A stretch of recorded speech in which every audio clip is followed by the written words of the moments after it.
Egypt's foreign minister and Russian counterparts agree on the urgent need for a Gaza and Lebanon ceasefire.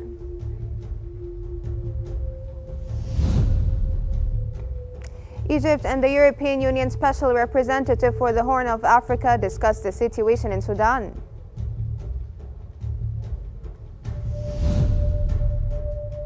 And Egypt's Prime Minister attends the Al Nasr Automotive Manufacturing Company celebration after a 15-year pause.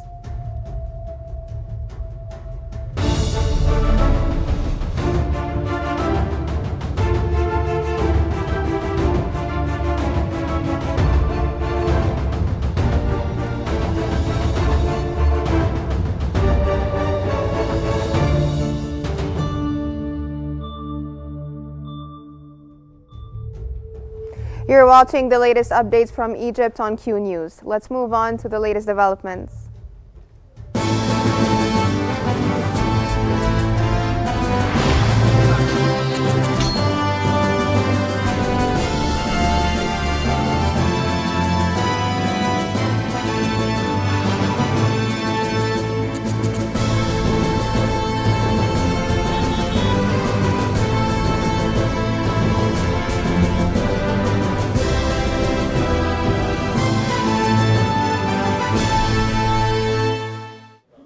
Egypt's Foreign Minister Badr Abdel-Ati and Russian counterpart Sergei Lavrov have discussed the Israeli aggression in Gaza and Lebanon, agreeing on the urgent need for an immediate ceasefire and an unhindered humanitarian aid access. During the meeting, the two ministers emphasized the importance of maintaining strong coordination between their countries, particularly in line with the directives of their respective leaderships.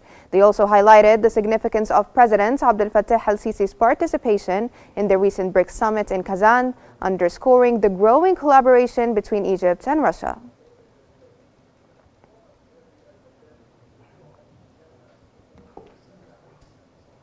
Minister of Foreign Affairs Badr Abdel-Ati and Michael Roth, chairman of the Foreign Relations Committee in the Bundestag, have reviewed Egypt's ongoing efforts alongside regional and international partners to secure an immediate ceasefire in Gaza and facilitate the release of hostages and prisoners, emphasizing these steps as crucial to calming the situation in the region.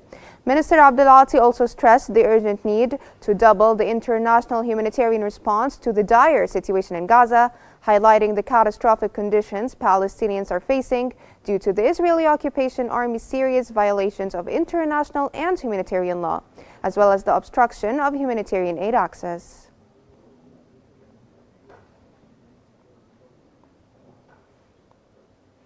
Minister of Foreign Affairs Badr Abdel-Ati and Annette Weber, the European Union Special Representative for the Horn of Africa, have discussed the situation in Sudan, the importance of a ceasefire in order to reach a comprehensive political solution, in addition to ensuring that humanitarian aid reaches those affected. Minister Abdel-Ati also exchanged views on a number of issues and developments in the Horn of Africa region in light of the challenges facing the Horn of Africa region and the escalation of tensions there.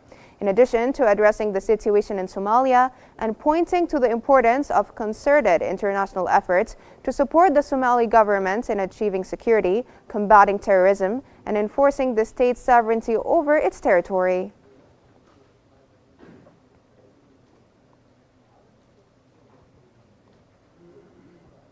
Minister of Water Resources and Irrigation Hani Swaylam has convened a meeting to review the progress of the project to transfer agricultural drainage water to the new Delta station. The project is currently 73% complete, and Swaylam has directed that work proceed according to the established timeline. Swaylam emphasized the project's importance, particularly given the state's increasing reliance on treating and reusing agricultural drainage water to help address the gap between water resources and demand. He also instructed that a study be conducted on linking the SCADA systems of all stations along that transmission line, aiming to operate them remotely in a coordinated manner to monitor levels and ensure efficient functioning across the entire line.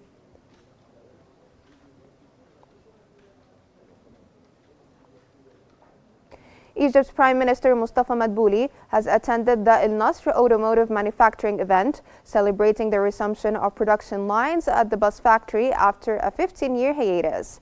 Al Nasr Managing Director Khalid Shadid highlighted the company's plan to integrate all its factories into production and diversify products, including light transport vehicles. Minister of Public Sector Affairs Mohammed Shimi highlighted that this marks a new era for the company, underscoring Egypt's commitment under the leadership of His Excellency President Abdel Fattah al-Sisi to reviving national industry and advancing automotive manufacturing.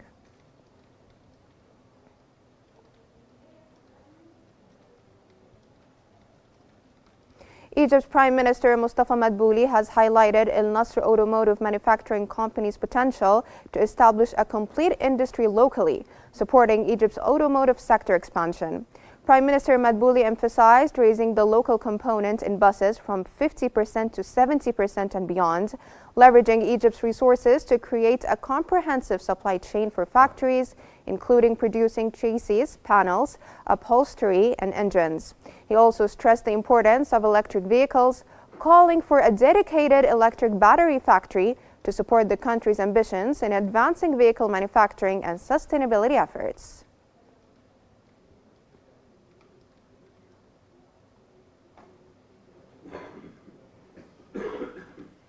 For further analysis, we're joined from Cairo by the economics professor, Dr. Mustafa Badra. Dr. Mustafa, welcome to Qnews. We're glad to have you with us. Let me first ask you, what's your comment on the reopening of the Nasr Automotive Factory?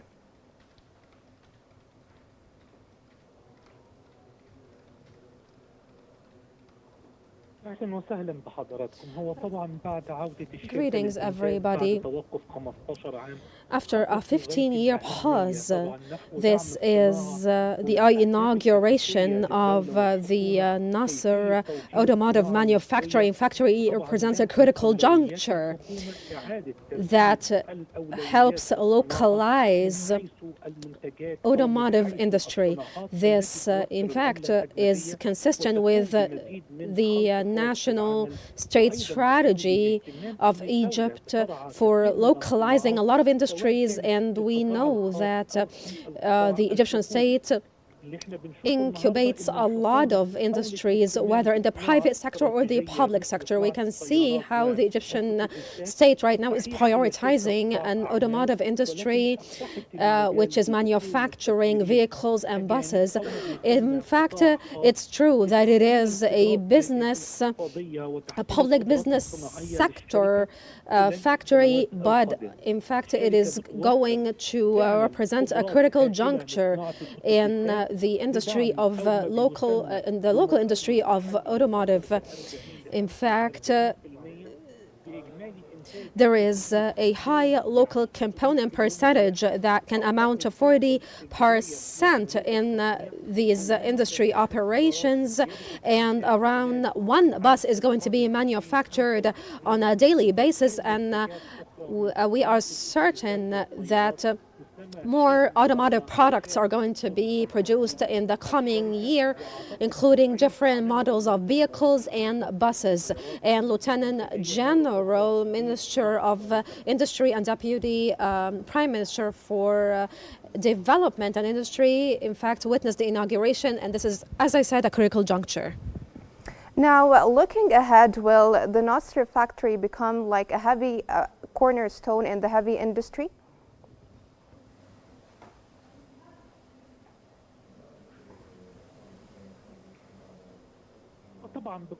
Yes, of course, it is a cornerstone in these industries, because the Al Nasr Automotive Manufacturing Factory is being incubated by the Egyptian government, and is receiving a lot of facilitations, and is receiving a lot of high-tech capacities and subsidy and financing from the government in order for more subsidiary companies branching out of it to be inaugurated in the future. And right now there is a strategic vision for automotive industry that have a high local component. And right now, this vision is being embodied and unfolding on the ground. And this is culminated by the inauguration that took place by His Excellency, the Deputy Prime Minister, Lieutenant General Kamel El-Wazir. And right now as well, we are aiming to manufacture eco-friendly buses that are fueled by green fuel. And in fact, all these enterprises and projects are going to galvanize and attract a lot of investors in order to take part in the local automotive manufacturing sector, which I'm pretty sure is going to cater for global demand in this field. In fact, after a 15-year pause, the inauguration of this factory is going to create a lot of jobs and is going to underscore the significance of the automotive manufacturing industry in Egypt. Now, speaking of the government, how do you view the government's efforts in supporting the localization aspect in the country?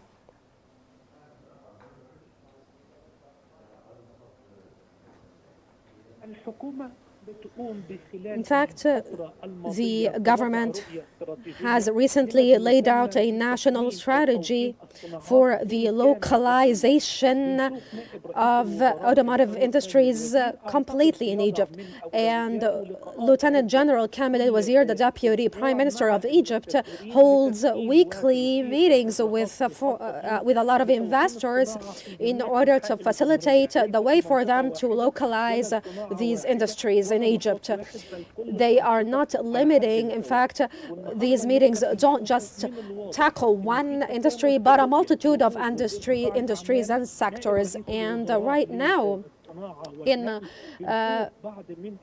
the field of public business sector, we see that the Lieutenant General Kamel El-Wazir keeps on convening with investors and actors from this sector in order to provide facilities or facilitations for them so that they are able to venture into new investment opportunities, and in order for them to work in an impediment-free manner. And that is something that the Egyptian state is prioritizing in order to attract more investment and to maintain the current investors that have investment ventures in Egypt.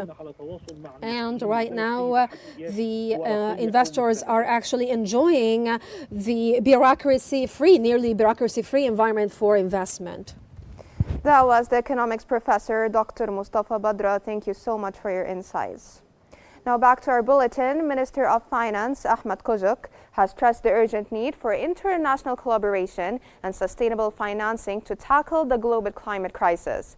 Speaking at the Debt Sustainability Forum held during COP29 and supported by the Ministry of Finance and the UN Economic Commission for Africa, Kujuk underlined the importance of innovative cooperation to address critical climate finance needs. He highlighted the Debt Alliance for Sustainable Development, which was launched at COP27 in Sharm el-Sheikh, as a promising solution to advance climate finance efforts.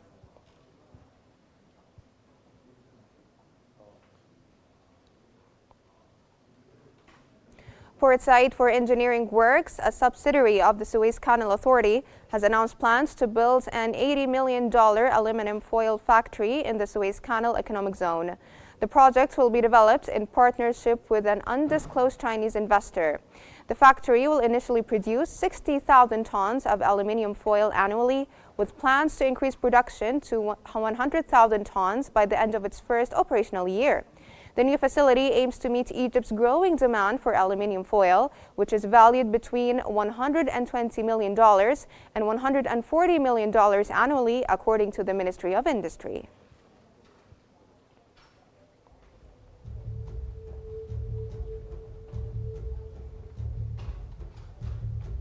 That brings us to the end of our news bulletin. Here's what we've been covering. Egypt's foreign minister and Russian counterparts agree on the urgent need for a Gaza and Lebanon ceasefire.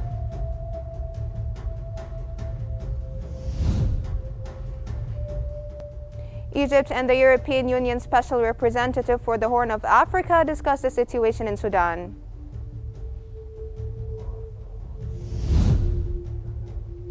And Egypt's Prime Minister attends the Al Nasr Automotive Manufacturing Company celebration after a 15-year pause.